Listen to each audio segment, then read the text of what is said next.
지난 주간에 대통령 선거가 끝났습니다.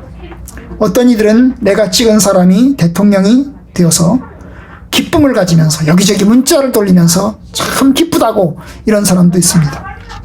어떤 이들은 실망 가운데서 정말 밤에 잠이 안 온다고 그러면서 우울해지고 또 아프다고 이러시는 분들도 계십니다. 사람마다 다르죠, 그죠? 저도 영향이 없겠습니까? 영향이 있습니다. 그래도 하나님의 역사는 기니, 하나님의 일하심은 기니 일어서려고 합니다. 우리는 이제까지 7, 8번에 걸쳐서 이제 대통령 선거를 하였습니다. 노태우, 김영삼, 김대중, 노무현, 이명박, 박근혜, 문재인 이렇게 7명을 우리가 선택을 했고, 그리고 이제 8번째 대통령을 이번에 선택을 한 것입니다. 그리고 이들은 이제 5년 동안 나라를 이끌어 가게 될 것입니다. 부디 이번에 뽑힌 사람 잘 감당하길 원합니다. 나중에 끝나고 나서 감옥 가는 일 없이 존경받을 수 있기를 바랍니다. 사실 이들은 인간 통치자입니다. 참된 메시아가 아닙니다. 그들은 열심히 하겠죠. 그러나 참 구원자, 참된 메시아는 될 수가 없습니다. 참 구원, 오직 예수님에게만 있습니다. 내가 너희를 쉬게 하리라 하신 예수님, 바로 예수님에게만 있습니다. 인간 통치자는 아무리 큰 권력을 가져도 여러분 절대 권력을 갖고자 하면 그것은 망하는 길이 될 수밖에 없습니다. 여러분, 권력에는 주어진 권력이 있고 획득된 권력이 있습니다. 이 주어진 권력이 뭡니까? 주어진 권력은 그야말로 백성들이 선택을 해가지고 이제 뽑힌 것입니다. 우리가 대통령을 뽑았으니까 뽑힌 사람이 대통령이 됩니다. 바로 이게 주어진 권력입니다. 5년 동안 그에게는 권력자로서 다스리게 될 것입니다. 그런데 여러분, 획득된 권력이라고 하는 것은 여러분 이제 5년 동안 다스려 가면서 백성들의 신임과 백성들의 존경을 받는 것이 획득된 권력입니다. 여러분, 우리나라 대통령 가운데 어떤 사람은 대통령이 당선돼서 얼마 되지 않아서 지지율이 10% 아래로 추락하신 분도 있습니다. 현재의 대통령은 5년차 마지막 차임에도 불구하고 거의 50%에 육박하는 지지율을 가지고 있습니다. 자, 획득된 권력이 중요할까요? 주어진 권력이 중요할까요? 획득된 권력이 중요합니다. 사람 존경을 받아야 되고 인정을 받아야 되는 것입니다. 여러분, 주어진 권력을 가지고 난 다음에 그것을 다스리는 동안에 권력을 잘못 사용하면 독재자가 될 수 있고, 그러면 결국 좋지 않은 결말을 가져올 수도 있습니다. 히틀러가 독일의 히틀러 총통이 되었을 때는 여러분 많은 사람들의 지지를 받아서 총통으로 당선되었습니다. 모든 교회가 지지할 정도로 많은 사람들이 그를 지지했습니다. 그는 독재자였습니다. 그러나 그의 결말은 어땠어요? 결국 자살로 끝나고 말았습니다. 여러분, 참 구원, 참된 힘은 오직 누구에게 있습니까? 오직 예수 그리스도에게만 있습니다. 예수 그리스도는 어떤 삶을 살았나요? 여러분, 예수 그리스도는 독재자로서 살았나요? 모든 권력을 가지고 모든 사람을 다 힘으로 다스렸습니까? 천만에 그는 인간적으로 볼 때는 십자가에 못 박혀 죽으셨습니다. 인간적으로는 실패한 자입니다. 인간적으로는 존경받을 만한 것이 아무것도 없습니다. 그렇지만 그는 하나님이 세운 지도자였고 그는 하나님의 뜻을 온전히 이루었습니다. 하나님이 인정하시고 하나님이 보내신 분이 바로 예수 그리스도입니다. 물론 이 세상에 오셔서 그는 존경을 받으셨나요? 여러분, 존경을 별로 받지 못했어요. 여러분, 예수님은 별로 사람들에게 인정을 받지 못했습니다. 오히려 예수님에게 대한 비난이 여기저기에서 쏟아졌습니다. 우리가 지난 시간에 보았던 것처럼 예수님을 향해서 바리새인들이 뭐라고 얘기를 했어요? 귀신 들렸다는 거예요. 귀신 들렸다는 거예요. 바알세불이 그에게 들어가서 이 바알세불을 힘입어서 귀신을 쫓아낸다고 비난받지 않았습니까? 여러분, 사람들이 예수님 뭐라고 그랬어요? 여러분, 예수님께서 사람들과 함께 먹고 마시니까 예수님을 향해서 술주정뱅이라고 놀려대고 비난하였습니다. 여러분, 그런 면에서 별로 존경받지 못했어요. 그리고 급기야는 십자가에 못 박혀서 죽임을 당했습니다. 바로 이런 상황 속에서 우리는 예수 그리스도를 믿습니다. 그는 부활하셨고 하나님의 아들로 인정받으셨습니다. 여러분, 오늘 본문에 보면 오늘 시작점이 재미있어요.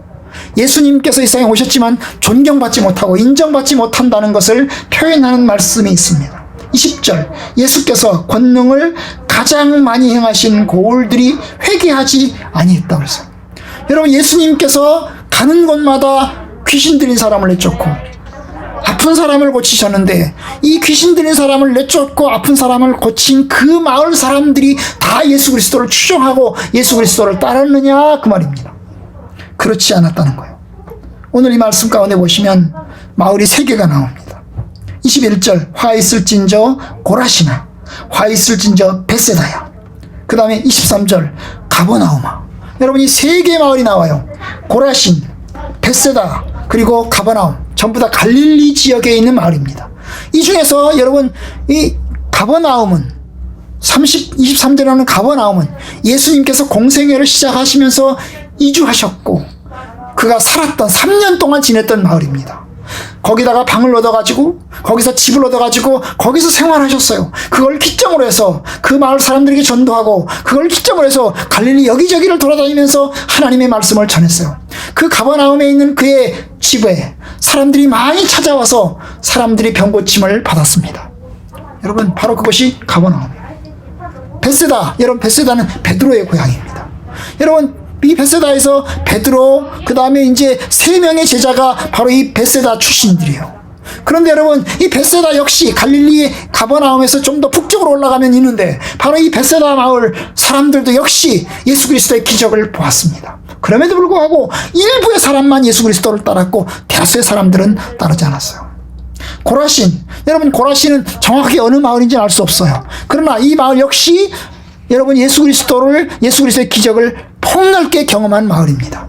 하지만 여러분, 이 3 마을 모두 다 여러분, 이 예수님의 책망과 그리고 심판의 말씀을 듣습니다. 화 있을진저 고라시나. 화 있을진다 말은 저주받을 것이다, 그 말이에요. 저주받을 것이다, 이 고라시나. 화 있을진저 저주받을 것이다, 베세다야. 여러분, 왜 그렇습니까? 너희에게 행한 권능을, 모든 권능을 두로와 시돈, 이 두로와 시돈은 이스라엘이 아닙니다. 저 이스라엘에서 더 북쪽으로 올라가서 시리아, 지금의 시리아 더 북쪽으로 올라간 그 이방인 마을, 이방인 국가에 있는 마을에 있는 그곳에 가서 기적을 행했더라면 그들이 벌써 베옷을 입고 제에 앉아 회개하였을 것이다. 그런데 너희들에게 기적을 행했는데 너희들은 믿지 않는다. 너희들은 회개하지 않는다. 바로 그 말이죠, 그죠? 23절, 가버나움아, 네가 하늘에까지 높아지겠느냐. 여러분, 가버나움에 있는 사람들이 얼마나 교만한지 완악한지를 주님 책망하고 계십니다. 네가 하늘에까지 높아질래? 하늘에까지 높아진 하나님 자리에 올라갈 정도로 심한 교만을 네가 가질래? 그 말입니다. 얼마나 교만한지. 여러분, 가버나움은 이스라엘 갈릴리 지역의 중요한 도시 가운데 하나입니다.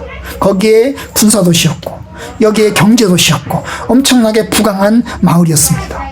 그런데 예수님이 그곳에서 하나님 말씀을 전하고 기적을 행하지만 그 마을 사람들은 예수 그리스도를 받아들이지 않는다는 거예요. 뭐라고 이야기하십니까? 음부에까지 낮아지리라. 내게 행한 모든 권능을 소돔에서 행했다면 그 성이 오늘까지 있었으리라. 여러분, 소돔은 여러분이 아시는 대로 창세기에서 망한 그런 도시입니다. 하나님의 심판을 받아서 롯이 살다가 여러분, 하나님의 심판을 받아서 불바다가 되었던 그 마을이 바로 이 소돔입니다. 완악하고 교만한 그런 마을입니다. 그런데 말합니다. 심판날에 소돔 땅이 너보다 견디기 쉬우리라. 결국 소돔보다 더 악하다는 이야기죠. 소돔도 악한데 소돔보다 더 악한 도시가 바로 이 가버나움이다라고 하는 이야기를 주님께서 하고 계십니다. 여러분, 참 예수님이 오셔서 많은 일들을 행하셨지만, 하나님의 말씀을 전하고 기적을 행하셨지만 예수 그리스도를 추종하는 사람들은 많지 않았어요. 진심으로 예수 그리스도를 따르는 사람들은 많지 않았어요. 다수의 사람들은 예수 그리스도를 믿지 않았고 다수의 사람들은 예수 그리스도를 인정하지 않았던 것입니다. 바알세불에 집혔다고 비난한 이 바리새인들뿐만 아니라 예루살렘에 있는 이제 당국 권력자들뿐만 아니라 여러분 예수님께서 마음을 두고 정을 두고 많은 애를 쓰셨던 이 갈릴리 지역에 있는 중요한 마을들조차 여러분 예수 그리스도를 받아들이지 않았어요. 그의 시간과 에너지를 엄청나게 많은 에너지를 거기다가 쏟았습니다. 병을 고쳤습니다. 그런데 그를 하나님의 아들로 구원자로 인정하지 않습니다. 이게 이제 현실이죠. 이게 현실이야. 예수님의 공생에 있어서의 현실이야. 아마 지금 이 본문은 예수님의 공생애가 시작되고 나서 거의 1년쯤 지나고 나서 1년에서 1년 반쯤 지나가는 시점입니다. 지금. 그러니까 3년 반의 시간 중에서 거의 절반 가까이가 지나가고 있는 그런 상황입니다. 그런데 그렇게 많은 에너지를 공생애에 그 많은 에너지를 지금 갈릴리에다가 전심전력해서 좀 쏟고 있는데도 불구하고 여러분 실상 갈릴리 지역에 있는 사람들은 예수 그리스도를 많이 믿지 않고 있는 것입니다.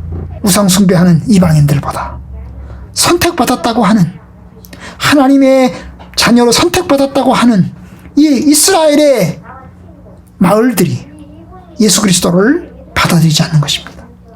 이것에 대해서 예수님은 책망하십니다. 이 책망 속에는 예수님의 고통이 들어있습니다.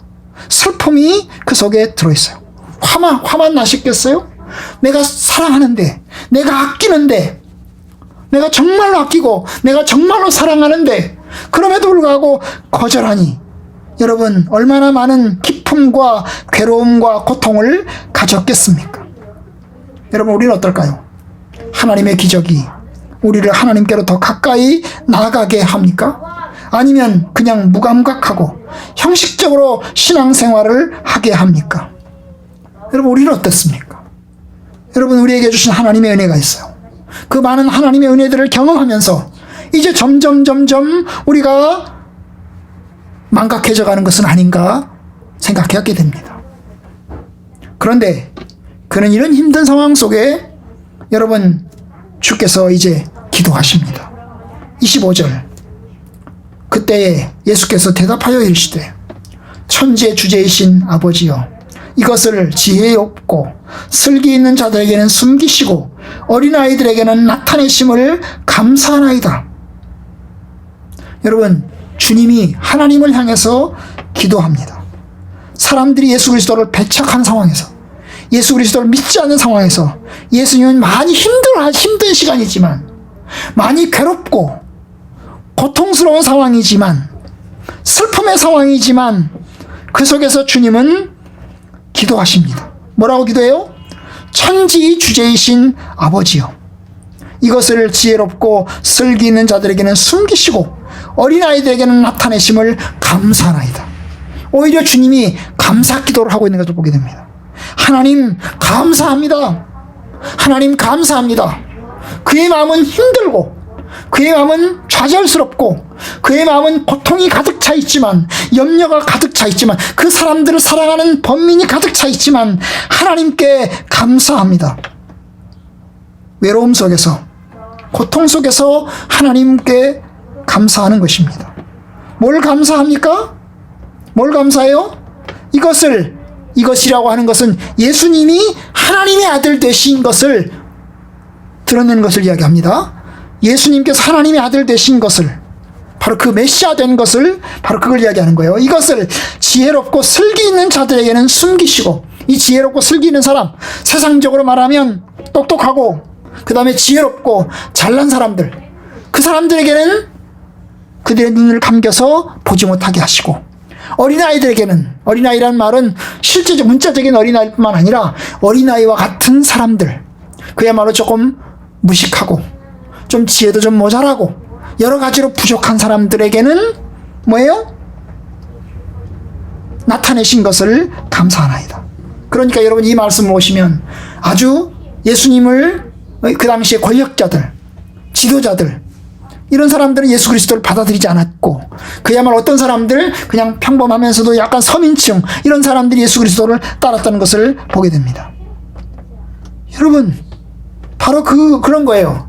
하나님께서는 이와 같이 이와 같이 어떤 사람들은 예수 그리스도를 믿지 않고 어떤 사람들은 예수 그리스도를 믿고 받아들이는데 이게 얼마나 대조가 됩니까? 한편에서는 뭡니까? 어린아이 같은 사람들, 그야말로 그냥 별 볼 일 없는 사람들, 연약한 사람들, 힘없는 사람들, 또 한편으로는 어떤 사람들이 똑똑하고 지혜롭고 힘있고 권세가 있는 사람들, 바로 그와 같은 사람들이 얼마나 대조가 되십니까? 그런데 여러분, 바로 어떤 사람들에게는 숨기시고 어떤 사람들에게 나타내시는 것을 감사합니다. 그 다음 뭐라고 그랬어요? 옳소이다. 이렇게 된 것이 아버지의 뜻입니다. 하나님의 뜻이 모든 사람에게 다 나타내시고 모든 사람이 다 알게 하시는 것이 아니고 어떤 사람에게는 감추시고 어떤 사람에게는 나타나시는 것이 하나님의 뜻입니다. 뜻입니다. 하나님의 뜻입니다. 결국 하나님의 뜻이 이루어지고 있으니 감사합니다. 비록 예수님 자신은 인간적으로는 배척당하고 있고 거절당하고 있습니다. 피리를 불어도 반응하지 않는 사람들처럼 자기 자신이 외롭고 힘든 상황에 있지만 그래도 하나님의 뜻은 이루어지고 있으니 주여 감사를 드리나이다. 그런데 그 다음 봅시다. 내 아버지께서 모든 것을 내게 주셨으니 아버지 외에는 아들을 아는 자가 없고 아들과 또 아들의 소원대로 계시를 받는 자 외에는 아버지를 아는 자가 없느니라. 이건 이제 사람들이 하는 말이죠. 26절, 25절, 26절 기도고, 기도가 끝나고 난 다음에 사람들에게 이야기를 합니다. 여러분 들으십시오. 내 아버지 뜻대로 모든 것을 내게 주셨습니다. 이제 아버지 외에는 아들을 아는 자가 없고 아들과 또 아들의 소원대로 계시를 받는 자 외에는 아버지를 아는 자가 없습니다. 여러분 여기 보시면 이제 아버지와 아들에 대한 이야기를 합니다. 아들은 바로 자기 자신을 이야기하는 것입니다.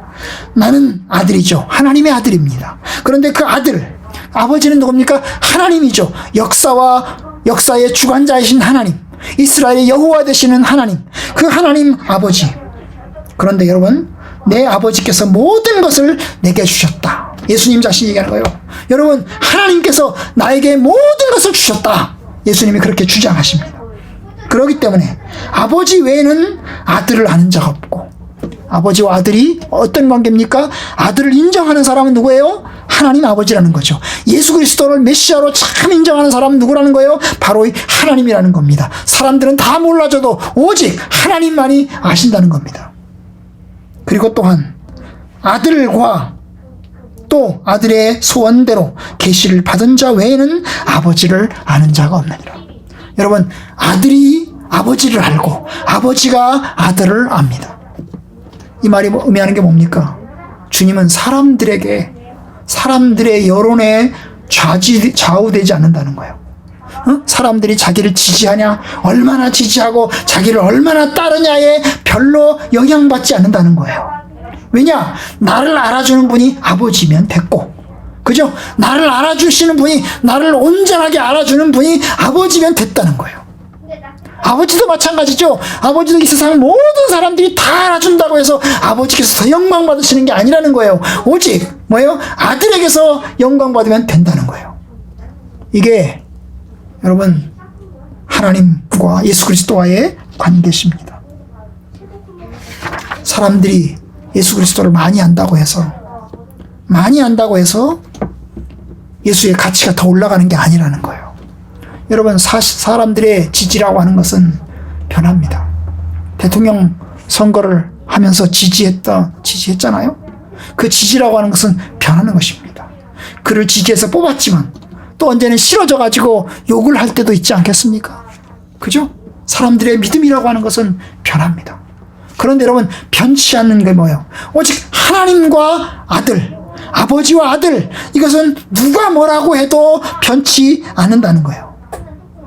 그런데 예수님은 여기서 또 하나를 덧붙입니다. 아들의 소원대로 계시를 받은 자, 아들의 소원대로 계시를 받은 자. 아들의 소원이 뭐예요? 예수 그리스도의 뜻대로 계시를 받은 사람, 그 사람만이 아버지를 또 안다는 거예요. 응? 예수 그리스도를 통해서 하나님을 안 사람, 하나님의 자녀가 되고 하나님의 계시를 받은 사람들만 하나님을 안다는 거예요. 누굴까요? 바로 예수님의 제자들이죠. 그죠? 몇 사람의 예수님을 따르는 그 제자들을 지칭하는 것입니다. 여러분, 바로 이들만이 참으로 하나님을 합니다. 끝까지 하나님을 신뢰하고 끝까지 하나님의 말씀을 따라갑니다. 바로 그거예요. 그러니까 결국 오직 하나님에게 있어서는 아들과 그리고 예수 그리스도를 믿고 따르는 몇몇의 무리들만이 온전히 하나님을 영화롭게 하고 온전히 주님을 경외하게 됩니다. 여러분, 우리는 하나님은 모든 사람이 예수 그리스도를 다 아는 제국을 만들지는 않으실 겁니다. 모든 사람이 다 예수 그리스도를 믿고 모든 사람이 다 예수 그리스도를 따르는 그런 제국을 만들지는 않으실 것입니다. 여러분, 우리는 모든 사람이 예수를 믿길 원합니다. 그러나 현실은 그렇지는 않을 것입니다. 하나님의 백성들은 언제나 소수일 것이고 하나님의 백성들은 언제나 소금으로 남아있을 것입니다. 모든 것이 소금이라면 그 소금은 의미가 없습니다. 그러나 여러분, 모든 것이 빛이라면 어둠은 의미가 없을 것입니다. 그런데 여러분, 빛이 있어야 어둠이 있고 어둠이 있어야 빛이 있는 것과 마찬가지입니다. 바로 그거예요. 그래서 주님은 오직 아들과 아들의 소원대로 계시를 받은 자, 그들만이 아버지를 안다는 거죠. 마찬가지로 누가 예수 그리스도를 아냐? 결국 예수 그리스도를 믿는 자, 소수의 사람들만이 예수 그리스도를 믿게 됩니다. 이제 주님은 부르십니다. 수고하고 무거운 짐진 자들아 다 내게로 오라. 내가 너희를 쉬게 하리라. 주님께서 사람들을 안식으로 쉼으로 부르시는 겁니다. 여러분, 이 말씀이 얼마나 혁명적입니까? 여러분, 예수님이 자기 자신을 메시아로 주장한 적이 없나요? 예수님이 자기 자신이 하나님의 아들로 주장하신 적이 없나요? 예수님께서 자기 자신을 이 나라를 구원하고 백성들을 구원할 구세주로 이야기하신 적이 없나요? 아닙니다. 주님은 명백하게 자신이 누구이신지를 주장하시고 자신이 명백하게 구원자이심을 주장하고 있습니다. 바로 오늘 말씀이 그러합니다. 여러분, 수고하고 무거운 짐진 자들아 다 내게로 와라. 내가 너희를 쉬게 하리라. 주님이 우리를 쉼으로 안식으로 부르십니다. 저와 여러분들이 이런 주장을 할 수 있어요? 제가 여러분에게 이야기할 수, 여러분 내게로 오십시오. 그러면 제가 여러분들에게 쉼을 드리겠습니다. 여러분에게 제가 안식처가 되드리겠습니다. 이렇게 할 수 있을까요? 여러분, 제가 그거 못합니다. 그런데 이 주님은 그 일 하십니다. 하세요. 수고하고 무거운 짐진 자들아 다 내게로 오라. 내가 너희를 쉬게 하리라. 여러분, 신천지를 보십시오. 신천지 이만희는 아주 교묘하고 아주 악독한 사람입니다. 사람들은 신천지 교인들은요, 이만희는 죽지 않을 것으로 믿고 있어요. 영생할 것으로, 죽지 않을 것으로 확신하고 있어요. 그래서 사람들이 이만희한테 물었대요. 어이, 당신 교주님, 목사라고 하니까 당신 교인들이 당신을 죽지 않는다고 믿고 있는다면서요. 당신이 죽지 않는다고 영생한다고 지금 믿고 있다면서요. 믿고 있다는데요. 어떻게 생각하십니까?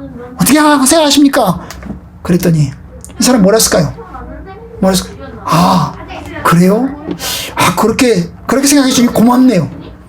그렇게 생각해 주니까 제가 밥도 사주고 좀 빵도 사주고 맛있는 거 사주고 싶네요. 고맙네요. 그런 거예요. 여러분, 이게 교묘한 거예요. 여러분, 이 말 속에는 고맙네요. 이 말 속에는 내가 영원히 산다는 것을 믿는 게 아니에요. 나는 죽을 거라는 걸 자기가 알고 있어요. 그죠? 나는 죽을 거다. 그런데 사람들이 나를 그렇게 믿어주니 얼마나 고마운지 모르겠다. 나를 신뢰해주고 지지해주니 얼마나 고마운지 모르겠다. 그런 뜻이 들어있어요. 여러분, 참된 리더 같으면 어떻게 해야 됩니까? 그렇게 생각합니까? 안 되죠. 잘못 생각하고 있습니다. 저는 죽을 겁니다. 이야기해 주십시오. 나는 죽을 거라고 얘기해 주십시오. 여러분, 내가 죽을 겁니다. 여러분, 내가 영원히 살지 않을 것입니다. 그러니 나를 믿지 마시고 예수 그리스도를 믿으십시오. 이렇게 이야기를 해야 됩니다. 그런데 사람들이 자기에게 하는 말을 그냥 그대로 놔두는 겁니다. 이게 교묘한 사기꾼이고 교묘한 거짓인 겁니다. 그런데 주님은 이야기합니다. 이 신천지 이만희는 그래요. 나를 믿으라고 한 적이 없다는 거예요. 나를 믿으라고 한 적이 없다는 거예요. 그런데 주님은 어떻게 하십니까? 나에게 오라. 수고하고 무거운 짐진 자들아 다 나에게 오라. 내가 너희를 쉬게 하리라. 주님이 아주 강력하게 우리를 부르시고 계십니다. 주님이 하나님 나라의 쉼이고 안식처이십니다. 주님이 부르십니다. 그런데 주님은 누구를 향해서 부르십니까? 수고하고 무거운 짐진 자들아 라고 하면서 바로 수고하고 무거운 짐을 진 사람들을 부르십니다. 도대체 수고하고 무거운 짐이 뭐겠어요? 이 세상에서 염려하고 고생하고 물질 때문에 돈 때문에 스트레스 받아가지고 고생하는 그런 짐을 이야기할까요? 네, 그런 짐을 이야기할 수도 있습니다. 그런 짐일 수도 있습니다. 사실 이 세상에 사는 것이 생로병사, 수고와 고생 짐이잖아요. 고생길이잖아요. 그걸 이야기할 수 있어요. 그러나 조금 더 본다면 여러분 그 당시에 이스라엘의 종교적인 문화는 사람들이 다 짐에 허덕일 수밖에 없는 문화였습니다. 왜냐하면 그 당시에 서기관과 바리새인들이 사람들에게 율법을 강조하면서 율법의 조항을 엄청나게 많은 세세한 조항들을 강조하면서 그걸 지키라고 하니 사람들의 어깨에는 율법의 짐이 엄청나게 무거웠습니다. 마태복음 23장 4절에 보면 하나님의 나라에 들어가려고 하는 사람들에게 서기관과 바리새인들이 무거운 짐을 묶어가지고 사람들의 어깨에다가 지워요. 그 사람들이 그 어깨에 무거운 짐을 메고 지금 이제 지고 다니는 게 허덕이는 것입니다. 율법의 규정들을 사람들에게 잔뜩 지키라고 요구를 하는 거예요. 이것도 지켜라. 이것도 해야 돼. 저것도 해야 돼. 저것도 해야 돼. 저것도 해야 돼. 그러니 그들은 하나님 나라에 들어가려고 몸부림치지만 율법 규정에 매여서 아무런 유익을 얻지 못하고 그리고 구원을 간절히 바라지만 여러분 구원의 길로 들어서지 못하는 것입니다. 바로 그런 거예요. 쉼을 얻기 위해서 율법에 나왔다가는 더 큰 짐만 지고 가는 것입니다. 하늘나라에 들어가기 위해서 발버둥 치지만 여러분 헛되이 수고할 뿐입니다. 아무런 결실과 열매를 얻지 못할 뿐입니다. 바로 그거예요. 바로 그런 사람들에게 주님 말씀하십니다. 여러분들은 제게 오십시오. 제가 여러분들을 쉬게 해드리겠습니다. 저 바리새인들의 가르침, 저 바리새인들의 요구를 따라서 여러분이 살려고 노력하지 마십시오. 왜냐? 그건 여러분들에게 더 큰 짐과 더 큰 부담만 되고 말 것입니다. 여러분 또 한 짐이 있어요. 또 하나의 짐이 뭡니까? 바로 죄의 짐이죠. 여러분 이 세상에서 우리는 죄의 짐을 지고 삽니다. 죄에 눌려서 살아가는 사람들이 많습니다. 죄책감에 눌려서 죄에 눌려서 살아갑니다. 죄의 억압 속에서 눌려서 살아갑니다. 마귀에게 눌려서 살아갑니다. 너는 내 종이야. 너는 내가 시키는 대로 살아야 돼. 너는 내가 시키는 대로 해야 돼. 이러면서 여러분 마귀에게 눌려서 살아가는 사람들이 있습니다. 또 어떤 사람들은 죽음에 눌려서 살아갑니다. 죽음의 공포에 매여서 살아갑니다. 이러다가 죽는 게 아닐까? 이러다가 죽는 거 아닐까? 이러다가 아파서 이렇게 병 걸려가지고 이거 죽는 거 아닐까? 그러면서 밤에 잠이 안 오는 사람들이 있어요. 아마 그 사람들도 이해할 거예요. 왜냐? 죄의 삭은 사망이기 때문에 모든 사람은 다 죽게 돼 있어요. 하나님의 심판을 받아서 모든 사람은 다 죽음의 노예 아래에 있게 되어 있어요. 그러니 우리는 다 죄의 노예예요. 죄의 종입니다. 죄의 종에서 벗어날 수 있는 사람은 아무도 없습니다. 다 죄의 노예 가운데서 살아갑니다. 여러분, 그런데 주님 말씀하십니다. 수고하고 무거운 짐진 자들아, 다 내게로 오라. 다 내게로 와라. 내가 너에게 쉼을 주겠다. 내가 너희를 쉬게 하겠다. 해주겠다. 여러분, 바로 주께서 우리를 부르십니다. 주님이 참 구원자이시고 참 생명의 주님이심을 여기서 주장하고 계십니다. 우리는 어떻게 해야 됩니까? 예수 그리스도를 믿고 주님께로 나아가든지 아니면 예수 그리스도의 말씀을 거절하고 교만한 길로 가든지 둘 중에 하나입니다. 저와 여러분들은 예수 그리스도를 믿겠다고 주님께로 나아왔습니다. 주께서 우리를 죄와 율법의 저주에서 해방시키실 것이고 율법의 노예에서 우리를 해방시키셨습니다. 누구든지 그리스도 안에 있으면 새로운 피조물이라 이전 것은 지나갔으니 다 새 것이 되었도다. 우리는 이미 그리스도 안에서 더 이상 율법의 노예가 아닙니다. 우리가 율법 구정 하나하나에 매여가지고 아무것도 못하는 것은 아니잖아요. 이제는 더 이상 율법 규정에 매여서 살지 않잖아요. 그죠? 살지 않아요. 바로 주님이 우리에게 자유와 해방을 가져다 주셨어요. 사도 바울이 그리스도교를 만든 게 아니라 사도 바울이 예수님은 안 가르쳤는데 예수님 행하지 않으셨는데 사도 바울이 이상하게 율법을 무시하고 예수 그리스도를 믿도록 가르친 게 아니고 예수님 자신이 이 세상에서 직접 우리들을 향해서 부르십니다. 수고하고 무거운 짐진 자들아 다 내게로 와라. 내가 너희를 쉬게 하리라. 주님은 또 말씀하십니다. 나는 마음이 온유하고 겸손하니 나의 멍에를 메고 내게 배우라. 참 이렇게 주장할 수 있는 사람이 누가 있어요? 우리 가운데 나는 마음이 온유하고 겸손하다. 그러니 나에게 배우라. 이렇게 말할 수 있는 사람이 누가 있어요? 저는 이렇게 말할 거예요. 저는 문제가 있습니다. 저는 부족합니다. 저는 연약합니다. 저를 믿지 마시고 저를 따르지 마시고 예수님을 따르십시오. 저는 그렇게 얘기할 겁니다. 그런데 주님은 자기 자신이 온유하고 자기 자신이 겸손하다는 것을 강조하십니다. 자신이 메시아이신 것을 강조하시는 것입니다. 구약 성경에서 메시아는 겸손하여서 나귀 새끼를 타신다고 말씀하셨어요. 그는 외치지 아니하며 목소리를 높이지 아니하며 그 목소리를 거리에 들리게 하지 않는다고 말씀하셨어요. 참된 메시아는 온유하고 겸손함을 말씀하셨어요. 그런데 그와 같은 주장을 예수님 자신이 하시는 것입니다.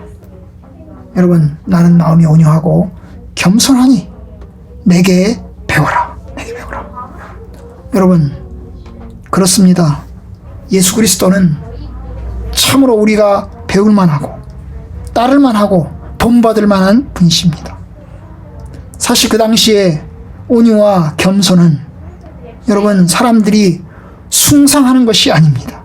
왜냐하면 온유와 겸손은 사람들에게 있어서는 인정받지 못하고 존경받지 못합니다. 약해 빠져 보이고 능력이 없어 보이기 때문입니다.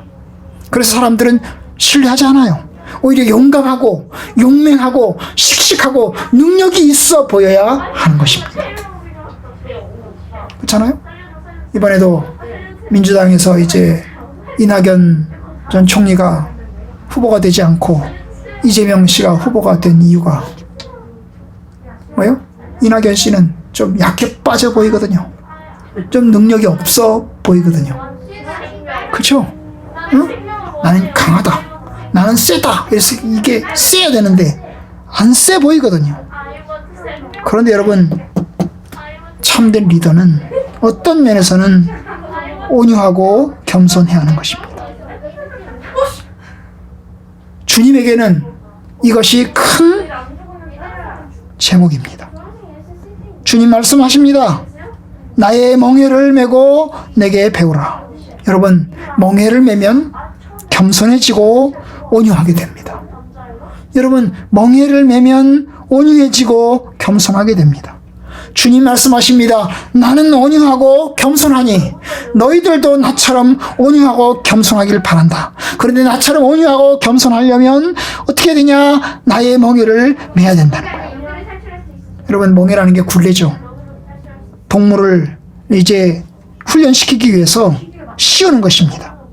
어린 시절에 소를 이제 사오면 소의 구멍을 뚫어가지고 거기다가 이제 끈을 매달아가지고 목에다가 끈을 매달아가지고 합니다. 그리고 잡아당겨요. 끌고 다닙니다. 콧구멍을 메고 피가 납니다. 피가 나는데 잡아당겨요. 끌고 다닙니다. 그리고 이제 이 소 뒤에는 뭐예요? 큰 달구지 같은 큰 이제 뭐예요? 돌멩이를 하나 얹어가지고 이게 막 끌고 가게 됩니다. 처음에는 막 소리를 지르고 막 바락바락 합니다. 그죠? 그런데 이걸 통해서 훈련을 시킵니다. 악을 쓰고 소리를 치다가 점점 유순해지게 되는 것입니다. 나중에는 이제 아기가 끌고 가도 괜찮게 되는 것입니다. 바로 이 멍에, 나의 멍에를 메고 내게 배우라. 그것은 주님의 온유와 겸손을 우리가 배우려면 역시 주님처럼 훈련을 받고 주님의 그 십자가를 같이 지고 가야 되는 것입니다. 물론 이것은 율법의 굴레보다는 훨씬 더 가볍습니다. 율법의 굴레는 엄청나게 무거워서 뭐예요? 죽음으로 가고 심판으로 가고 멸망으로 가지만, 그런데 주님이 지워주시는 굴레는, 복음의 굴레는 우리로 하여금 생명을 가져다 주고 구원으로 가져다 주게 되는 것입니다. 그래서 주님 말씀하십니다. 30절, 이는 내 멍에는 쉽고 내 짐은 가볍다. 그러니 나의 멍에를 메고 내게 배워라. 왜냐? 그곳에 하나님의 은혜가 있습니다. 여러분, 예수님의 멍에에는 하나님의 은혜가 있습니다. 주님의 도우심과 성령의 은혜 아래서 도움을 입습니다. 보혜사 성령께서 우리와 함께 하셔서 우리가 하나님의 말씀의 진리 가운데로 나아가게 하십니다. 우리는 복음 안에서 자유하게 될 것이고, 그리고 또한 쉼을 얻게 될 것입니다. 여러분, 예수 그리스도 앞으로 갑시다. 우리의 참된 메시아, 구세주는 오직 예수 그리스도이십니다. 여러분, 참된 구원자, 참된 메시아는 5년짜리 지도자가 아니고 5년짜리 통치자가 아니고 영원하신 통치자이십니다. 그래도 여러분, 우리나라는 민주화가 돼서 5년이면 끝나잖아요. 그죠? 여러분, 히틀러가 다스리던 시대에 히틀러가 집권해서 몇 년 동안 했어요? 15년 동안 했어요. 15년 동안. 얼마나 스트레스 많이 받았겠어요. 그죠? 응? 많이 힘들었어요. 5년만 스트레스 받으면 되잖아요. 그죠? 그리고 바꿔치우잖아요. 그죠? 그러니까 영원한 메시아가 아니에요. 북한은 독재자가 몇십 년을 하잖아요. 몇십 년을 하잖아요. 그런데 여러분, 예수 그리스도는 영원하십니다. 영원하시되 우리를 억압하고 압제하고 지배하고 짓누르고 힘으로 누르는 그런 분이 아니시고, 하나님의 복음으로 영생의 축복으로 우리를 부르십니다. 나를 따르라. 내가 너에게 쉼을 주겠다. 내 짐은 가볍고 내 멍에는 쉽다. 그러니 나의 멍에를 메고 내게 배워라. 너희는 쉼을 얻게 될 것이다. 여러분, 예수 그리스도 앞에서 오직 우리의 주 되신 주님을 바라보며 나아갑시다. 온전히 주님을 의지하면서 주님께 기도하면서 나아갑시다. 주의 은혜가 저와 여러분들 가운데 함께하기를 주님의 이름으로 간절히 축원합니다.